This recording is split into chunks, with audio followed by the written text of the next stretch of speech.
Quite a few of you, right, okay. There are many programs all year long at Camp Mobile. I think they don't have anything in December or January, but other than that, the camping season really kicks off with last weekend with our events. They have a lot of rental groups there, but the focus is our summer camp program at Mobile. The summer camp program kicks off in June and July, and we have week-long camps for pretty much every age group from kindergarten through high school. The kindergarten, first grade camp is only 3 days instead of a week long, but the older kids go the entire week. We have camp brochures. They're on this front chair right in front of the chitons there right now, but I'm going to move them to that little chair before when you leave for you to pick up, unless somebody else wants to distribute them. But we are asking that our summer camp registration forms be filled out and turned in by March 15th.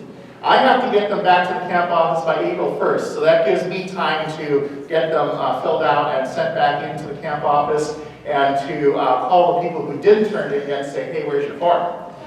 So we're hoping that we have all of our, as many as we can, of our high school students, our middle school students, and all the way down to kindergarten attend camp, a week at camp. Some people have said that a week at camp you learn more about God than a year of Sunday school. And I can have to agree with them. 168 hours of camp is a lot of camp, right? So a week at camp, and the thing that I like best about camp is that you are immersed in God's goodness, God's grace, the things that, the ways we function and so on. It's an experience of learning about God. You're not learning through activities, through worship at all times, but you're experiencing God in outdoors, you're experiencing God in the environment and in the community. So I would encourage all of you to send your kids to camp and avail yourselves of this opportunity. I'll tell you one little story about sending your kids to camp. Some of you know Joey, my 24-year-old son. Not here too often, but he's here now and then. When he became a freshman in high school, he told me that he's not going to camp anymore. He had gone to camp all the way since first grade, I believe. And he enjoyed camp. He loved camp. He had great times at camp. He learned a lot at camp. And he said, well, I'm not going to go to camp anymore now that I'm in high school. And I said, well, you are, but why do you think that? And he said, well, now that I'm in high school, I think I'm too old for all of that. And I said, well, I'll tell you what. I'm going to send you to camp, and let me know what you think after you get back to camp and how that is. Well, he thought for a minute. He was quiet for a while. He said, Dad, you know what? If you give me the choice about whether or not I can go to camp, I'm going to say no, and I'm going to stay home all week and, just be home. But if you just send me to camp, I'm going to have a good time. So you probably ought to just send me to camp and don't ask me if I should go or not. I said, well, that's pretty wise for a freshman in high school. So I said, okay, we'll do that, right? I sent him to camp. He continued to go to camp all throughout his senior year and had a great time. So I would encourage you all as well to send your kids to camp. I know it's intimidating at times and kind of scary at times, but it is a really great opportunity for them to learn about God. Any other campers want to have anything to say? No? Lindsay doesn't want to say anything? Alex, no? All right. I encourage you to avail yourselves of this Missouri Mid-South Conference camp opportunity. Thank you.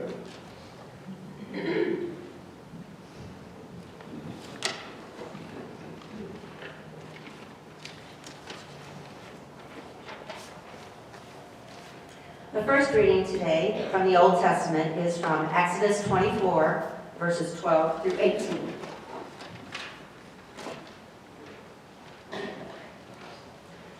The Lord said to Moses, "Come up to me on the mountain and wait there, and I will give you the tablets of stone, and with the law and the commandment which I have written for their instruction." So Moses set out with his assistant Joshua, and Moses went up into the mountain of God. To the elders he had said, "Wait here for us until we come to you again, for Aaron and Hur are with you. Whoever has a dispute may go to them." Then Moses went up on the mountain, and the cloud covered the mountain. The glory of the Lord settled on Mount Sinai, and the cloud covered it for 6 days. On the seventh day he called to Moses out of the cloud. Now the appearance of the glory of the Lord was like a devouring fire on the top of the mountain, in the sight of the people of Israel. Moses entered the cloud and went up on the mountain. Moses was on the mountain for 40 days and 40 nights.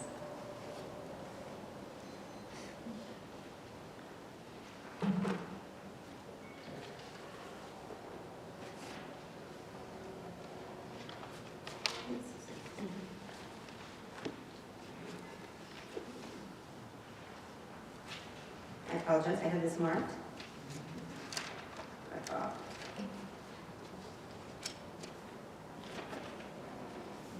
Our next reading is from Matthew 17, verses 1 through 8.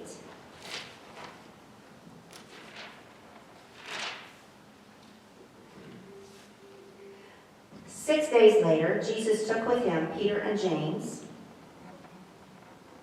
and his brother John and led them up a high mountain by themselves. And he was transfigured before them. And his face shone like the sun, and his clothes became dazzling bright. Suddenly there appeared to them Moses and Elijah talking with them. Then Peter said to Jesus, "Lord, it is good for us to be here. If you wish, I will make 3 dwellings here. One for you, one for Moses, and one for Elijah." While he was still speaking, suddenly a bright cloud overshadowed them. And from the cloud a voice said, "This is my Son, the Beloved. With him I am well pleased. Listen to him." When the disciples heard this, they fell to the ground and were overcome by fear. But Jesus came and touched them, saying, "Get up and do not be afraid." And when they looked up, they saw no one except Jesus himself alone. God bless the reading and hearing of the Scripture.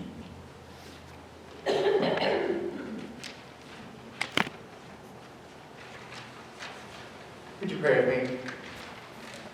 Creator God, may the words of my mouth and the meditations of my heart be acceptable in your sight, O Lord, my rock and my redeemer. Amen. Well, as I mentioned, last weekend, 80 plus high school students and their leaders spent the weekend at Camp Mobile, our Missouri Mid-South Conference camp. At Mobile, they spent 48 hours together, roughly, learning about God through experiential faith. God was revealed to them. God was revealed to them through the work that was done and the activities that were shared. Their faith, their lives were forever enhanced through that experience. Camp Mobile is a thin space, a place where God's presence is realized more clearly than other places on earth. Theologian Mark Roberts defines thin places as places where the boundary between heaven and earth are especially thin, places where you can sense the divine more readily. Camp Mobile is one such place, and maybe you have experienced other such places. Today we hear about thin spaces as we hear the story of the Transfiguration, or I should say transfigurations, because we hear not only of Jesus being transfigured, the event that calls for the designation of this day as a church holiday, but we also hear of Moses' transfiguration as he approached God on Mount Sinai.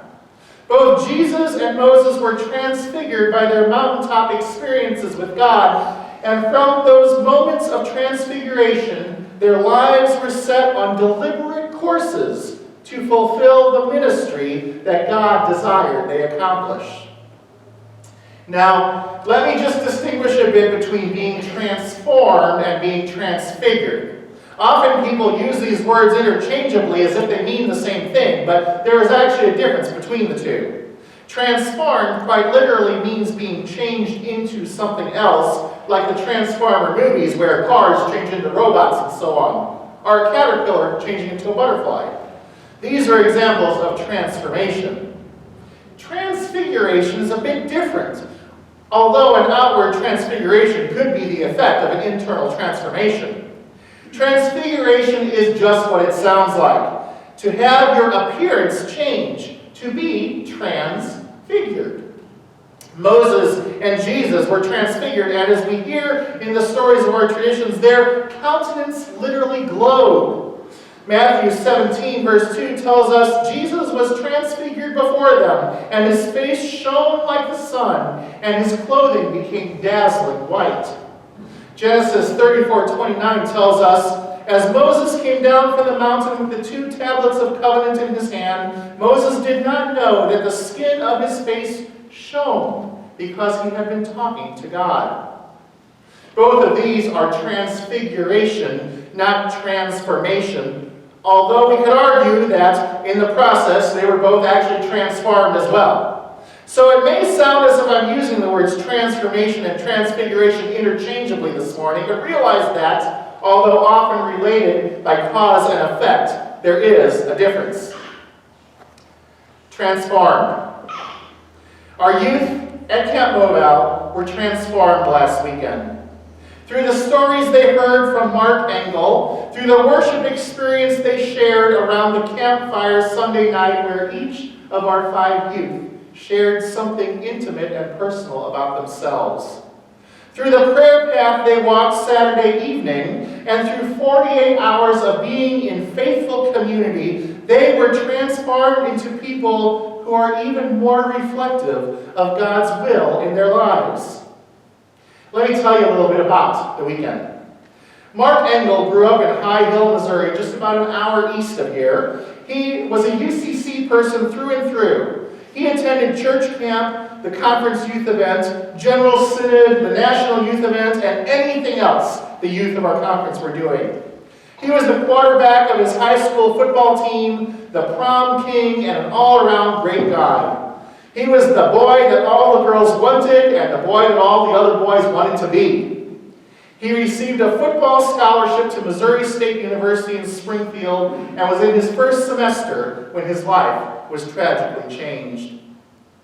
On a Saturday evening in October 1993, Mark traveled to St. Louis to attend a St. Louis Blues hockey game with 3 of his friends.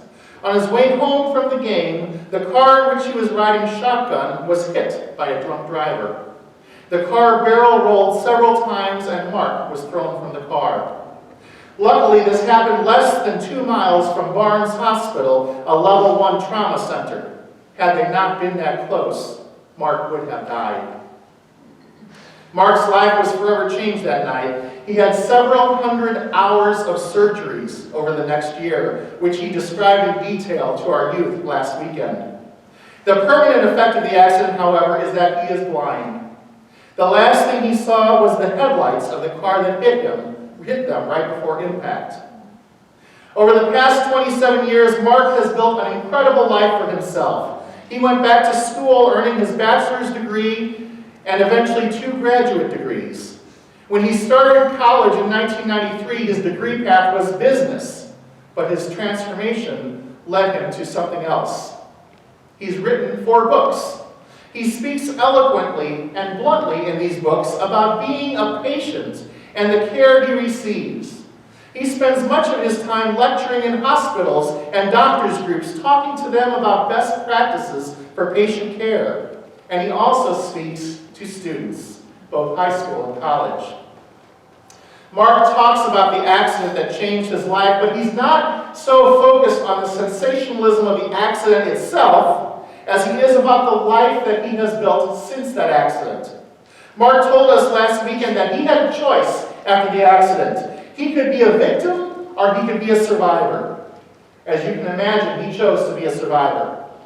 He could have wrapped himself in the comforting flannels of hate and anger, lashing out against the drunk driver and always carrying a chip on his shoulder. But had he done that, he would have continued to be victimized over and over again.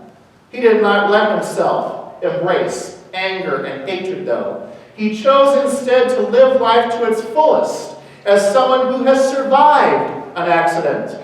He's not a victim. He's a survivor. This is just one of the truths that Mark shared with Lauren and me and our high school youth last weekend. He spoke of forgiveness. He spoke of courage. He spoke about living life to its fullest and never playing the other person's game. He spoke about what it's like to be blind and how he does not harbor any resentment against God or against the drunk driver because of his blindness. He is blind and that is who he is. He's happy with who he is. His stories sunk deep into our hearts on so many different levels. Well, Mark was certainly transformed by that drunk driver. But was Mark transfigured? It could be argued that he was, because last weekend, Mark shined with the light of God's love and grace.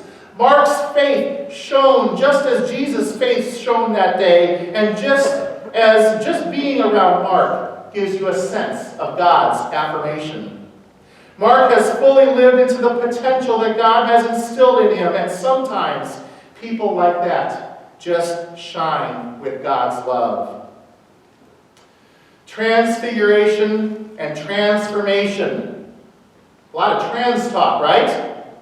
Several of us were privileged to experience another example of transformation this weekend as we listened to transgender theologian Austin Harkey talk about his experiences as a transgender man living into the fullness of who God created him to be.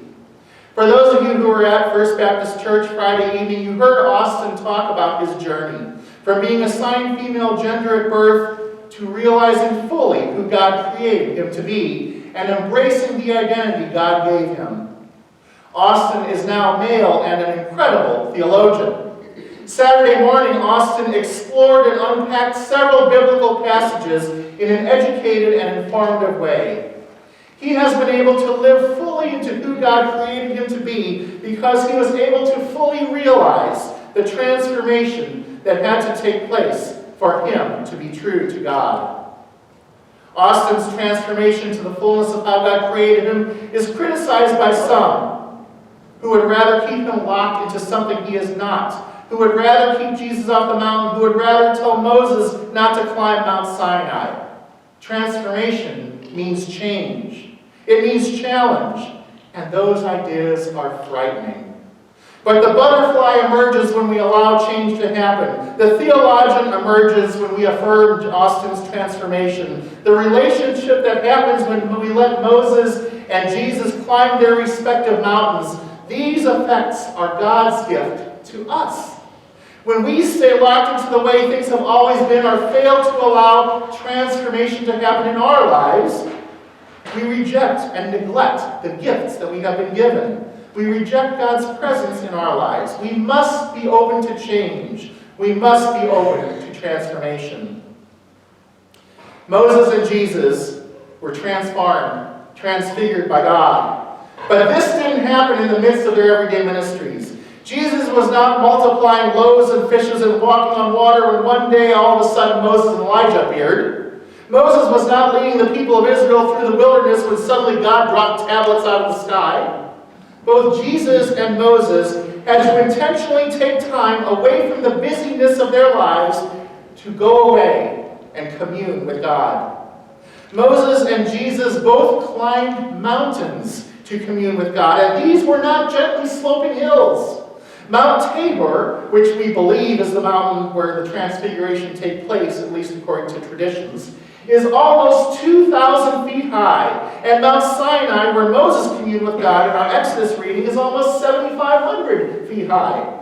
Moses and Jesus did not have it easy climbing these mountains. They didn't just pop out for the afternoon to talk with God and be back home by supper. It was a journey for both of them, journeys up and down their respective mountains that would have literally taken them days to accomplish. We are often not willing to give God that kind of time. We're willing to give God an hour on Sunday morning and then 2 minutes on our knees each night, and other things are out of the question. But Jesus and Moses and Austin Harkey and Mark Engel and the 80-plus youth and advisors who were at CUCC last weekend would not have been transformed had they not been willing to journey up their respective mountains. Jesus calls us to come away and rest a while, to leave behind the busyness of the world, to step away from our everyday routine and praise God with everlasting joy.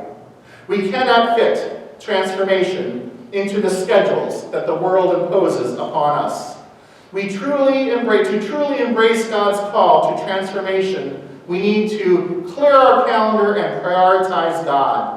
Make time for retreat and reflection, whether it's a week this summer at Camp Mobile or just time spent in Bible study and prayer.